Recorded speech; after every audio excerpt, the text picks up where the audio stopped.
You're listening to a podcast by the Center for Action and Contemplation. To learn more, visit cac.org. This is a story about money and fear. It's a story about being possessed by things rather than enjoying and sharing them. And it's a story nested within a bigger story about how sometimes when we think we have more, we actually have less. It is said that married or partnered people may have more conflicts about money than anything else. Neighbors have conflict about fences. Nations have conflict about territory. But whether it's bigger sofas or bigger houses or bigger jobs or bigger bank accounts or reputation or ego or a bigger empire, we don't have to look too far to find the accumulation story at work. The story that says we will achieve peace and security through having more things. It's an expansionist narrative, but it doesn't expand peace and security. Never mind enhance the experience of soulfulness. There's a reason people say if you love someone, you should set them free. This is true of objects and numbers too. When we try to hold too tightly to things, we make them into idols. There's a reason Jesus responded to the rich young ruler asking, "What must I do to be saved?" by saying, "Sell all you have and give it to the poor." Because love of money and being possessed by things is a root of all kinds of evil. There's a reason, I'm told, that if you were visiting Dorothy Day at home and she saw that you appreciated some beautiful object she had in her house, she might just give it to you, because stewardship of beauty and sharing things in community is more life-giving than trying to keep things locked away. I had a friend who told me this story about a man from Tuscany, a man with a big family and a big heart, who was known most of all for his big love of that beautiful land. On his deathbed, he asked to be carried to the hill overlooking his village, with some olive trees nestled in a small valley beneath exquisite and perfectly sized mountains. He gazed upon the streets and houses where he had been born and raised, where he had learned and played, prayed and served. He looked over to the mountain and down the valley. He looked at the faces of his loved ones and he felt grateful for them, but angry that his life in the beautiful land of Tuscany that he loved so much was ending. He did not want to leave this place. With his dying breath, he reached down to the soft and crumbly burnt orange clay on the hill and grabbed a handful. The last words his family heard him say through gritted teeth were, "You will not take Tuscany away from me." When he died and found himself on the other side of the veil, the gates opened and an angel appeared, beckoning him with a smile to enter. He was surprised to find himself able to walk with more energy and breathe more smoothly than he had in years. So he approached the entrance to heaven with a confidence he had not expected. But then the angel saw the clay in his hand and shook her head. "You can't bring that in here, friend," she said. "But you will not take Tuscany away from me," the man responded. "Well, you can't bring it in here, I'm afraid," said the angel. So the man wandered away and sat on a rock. He opened his hand and he just stared at the beautiful clay of Tuscany on the outside of heaven. About 6 months went by and the angel returned, offering him another opportunity to come in. "But you can't bring Tuscany with you," she gently reminded him. "Well, I'll just stay here then," he responded. A decade passed before the angel decided to give it another try. But the answer was the same. And this time our friend insisted in a loud voice, "You will not separate me from the clay of Tuscany." The angel and her senior management team regrouped for a facilitated feedback session on the other side of the gate. "We might need to try plan B," they agreed. So, to give the man more time to reflect on what really matters, They let another century pass before trying their rarest trick. This time, the angel went out accompanied by our friend's favorite grandchild. Seeing her after all these years, the man staggered to his feet and stumbled as fast as he could to reach her. He was over 200 years old now, so it was more of a stumble than a run. But when she reached out to hug him, he was boosted by the vigor that comes from love reawakened. He opened his arms, picked her up, spun her around, and exclaimed his delight at seeing her. The angel, standing just a few paces away, caught his eye and gestured to the ground, where our friend, to his horror, realized he had dropped the clay from the beautiful land of Tuscany, which was now being blown by a gust of wind that had just happened to present itself at that moment. It was hopeless. The burnt orange Tuscan clay was now indistinguishable from the dust of heaven's waiting room, and within moments it would disappear completely. Our friend was downcast, but his grandchild extended her hand and said, "We miss you in there." So he trudged, exhausted by decades of trying to hold on to what he could not keep, broken-spirited by the loss of his home, the beautiful land of Tuscany. But his granddaughter was with him, and soon he would see his family again. And this angel seemed pretty decent too.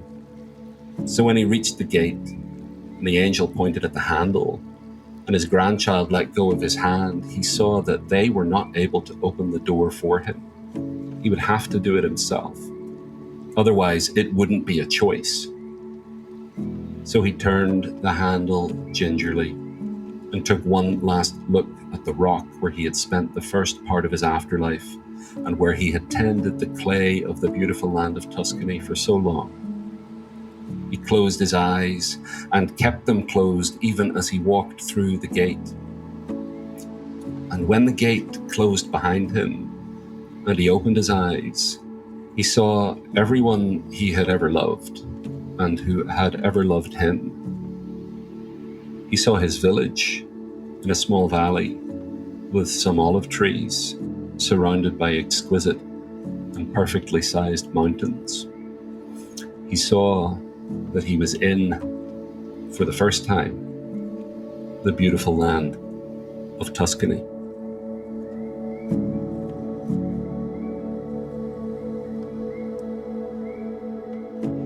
Welcome, everyone, to Season 5 of Learning How to See. We're going through a series of stories that we hope you will learn to have some depth perception of, so you can see these stories at work in our world and in your life.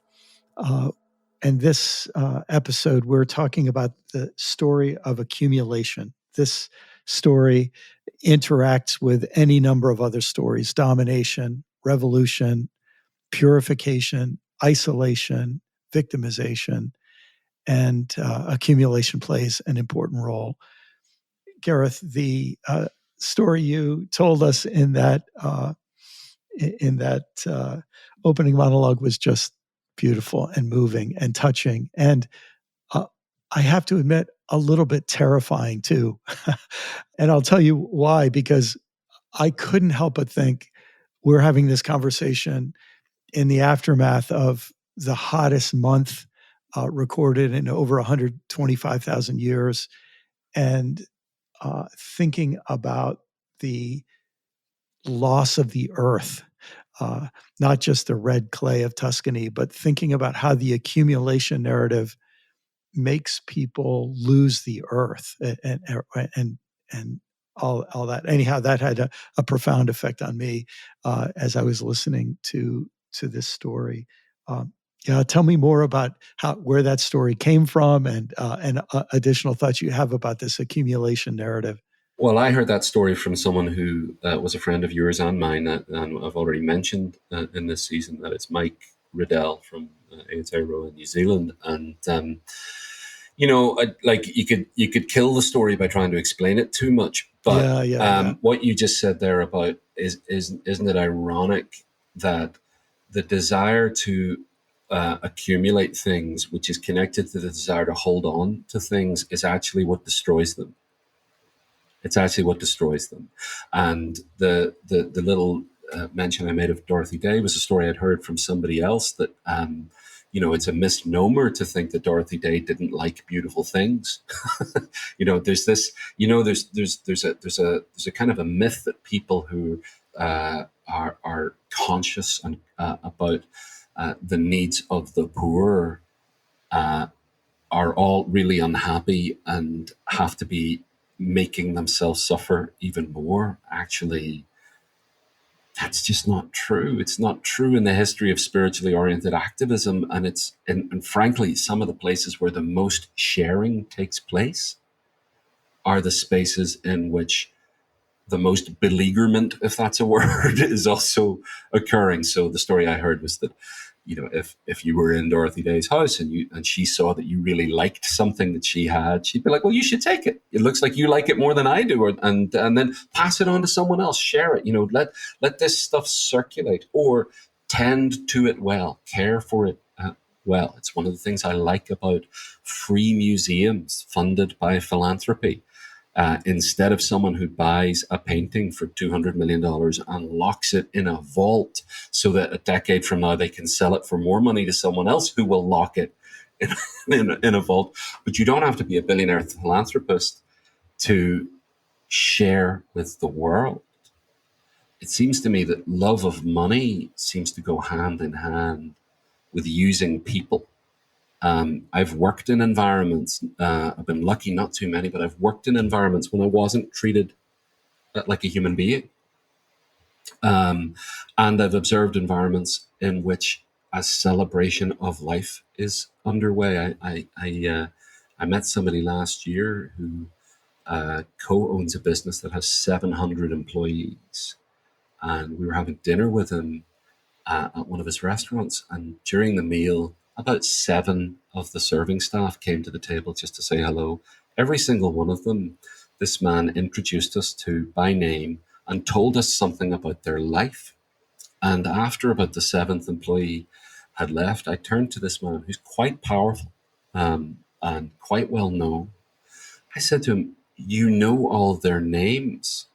And he looked at me like I was insane and said, they're people.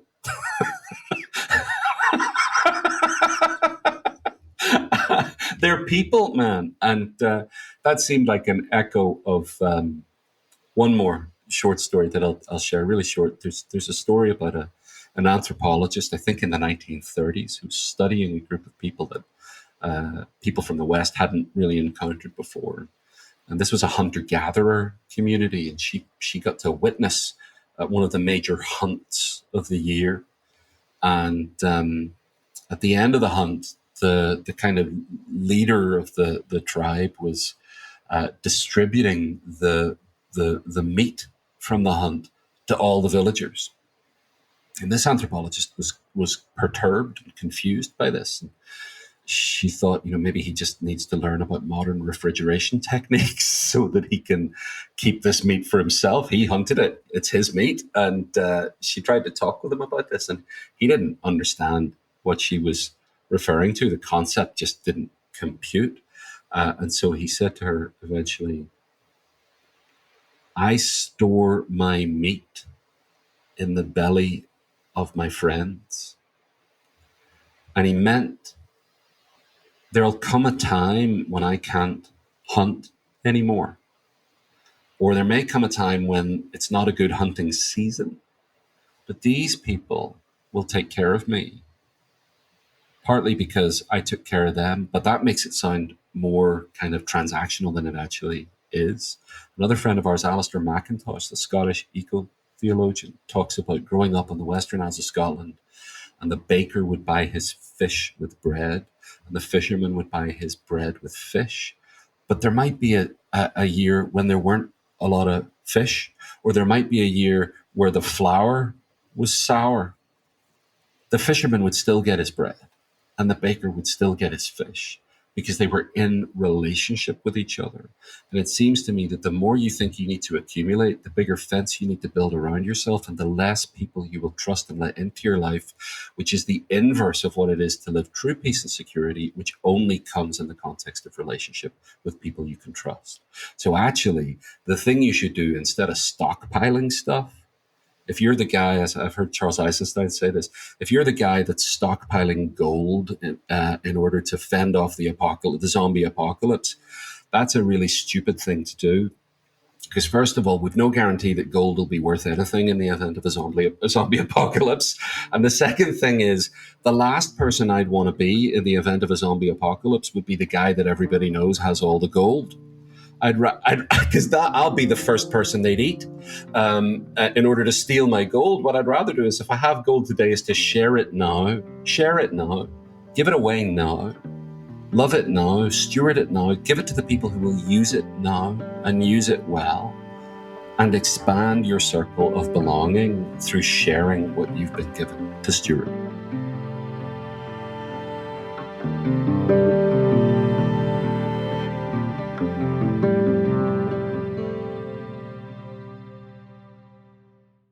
What does it mean to embody salt and light? In 2025, Richard Rohr's daily meditations turn to Jesus' timeless metaphor for reflecting love into the world. Amid this season of uncertainty, join us in living with trust, being salt and light. For 18 years, the daily meditations have inspired thousands of readers like you. Subscribe today at cac.org/saltlight2025. That's cac.org/SALTLIGHT2025.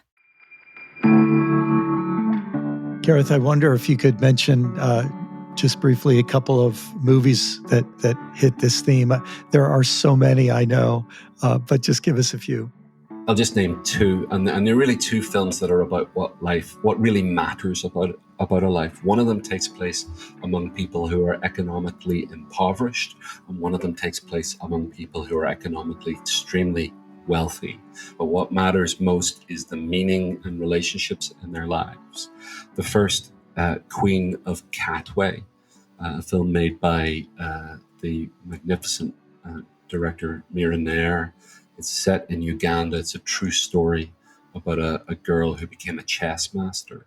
And it's a sports movie in which the question of whether or not she wins the big match is not anywhere near as important as what are the relationships like in her life and what does she believe about herself. That's Queen of Katwe. And the other film, Being There, with Peter Sellers, from 1979, about a very simple man who is welcomed into an environment of wealth and power that believes itself to be sophisticated and deep, and actually turns out to be really shallow. What's deep is the character that Peter Sellers plays, the simple one, who at one point in the film, the most important thing he does is he picks up a little kind of new growth of a young tree and protects it from the elements. And nothing else that happens in the film by the people who think they're important looks anywhere near as meaningful and as special as caressing a little new growth on a tree that's being there. And as always, Brian, you've got biblical examples. I don't know what it says about me that I'm the one with the movie examples and you're the one with the Bible.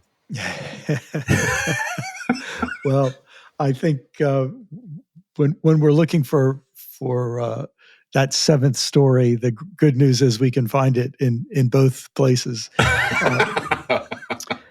So there are so many examples. I just want to give one, and it's a couple of statements from Jesus that are probably among Jesus' least popular statements. Almost never sermons are preached on these on this statement. And here it is. Jesus said, "You will either love God and hate money, or hate money and love God." Now, Jesus has a way of enigmatic, dualistic statements as a way of forcing us deeper. And there is a whole industry of people who try to take those enigmatic statements and explain them so that they don't seem so enigmatic and more rational. But the more I live with that statement from Jesus, the more it makes perfect sense to me, because in a civilization that's so obsessed with domination, revolution, and accumulation. I mean, those three stories explain an awful lot of what goes on in our world. Uh, Here's the thing that happens. Things get value based on the money that is associated with them. And God, whatever uh, God is a source of value that is independent from money. And in fact, to have a source of value that's independent from money then becomes a challenge to the absolutism of money. This is one of the things that all of us who deal with money every day, which we all do, have to be sensitive to. Money can change our sense of what has value. And that can happen in 1,000 different ways. But I offer people that enigmatic statement of Jesus. You will either love God and hate money, or you will love money and hate God, as a way of deepening our interrogation of our own value system, to see the ways in which that accumulation narrative may have its talons into our own souls. Let's close this episode about the accumulation story with a blessing that I offer as a way of reminding me and anyone who needs to about what really matters in life. It's called a blessing for discovering that the ordinary is always extraordinary. When the morning comes, may you wake up, letting your grip on the night slip away, and turn over to greet yourself. It's a new day, and you are here. There is no less love on this day than there was on your best, no fewer opportunities to make more love. The crystal exfoliation of water on the skin, the shiny green freshness of the apple in the fruit bowl, the zero gravity of feet on the ground, eyes closed, thankful. The transcendental space occupied by the first and the next and the last persons you see, the heart in the music you will hear. May you come to experience the deep knowing that the purpose of time is to show you you are alive. And so may you come no longer to be dominated by, but to dance with time.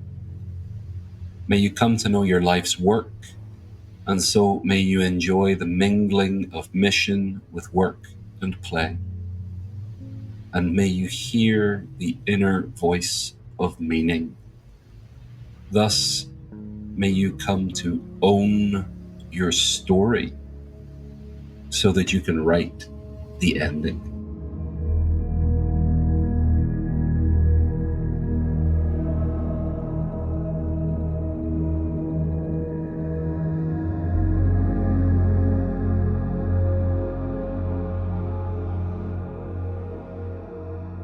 Thank you so much for listening to this episode of Learning How to See.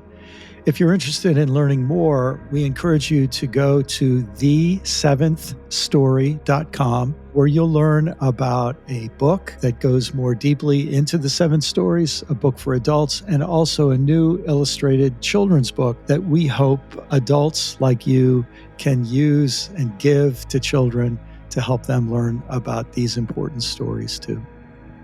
Thanks to the Center for Action and Contemplation for all of your support for this podcast. Thanks especially to our wonderful producer, Corey Wayne, and all of his artistry and support. And a special thanks to each of you for listening, for your attention, for your care, for your interest in learning how to see. And if you found this series helpful, I hope you'll share it with someone you know and love.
Do you feel called to walk a more contemplative path? The Center for Action and Contemplation is an educational nonprofit supporting the journey of inner transformation. Our programs and resources will help grow your consciousness, deepen your prayer practice, and strengthen your compassionate engagement with the world. Learn more about our resources, such as publications, podcasts, email series, and events at www.cac.org.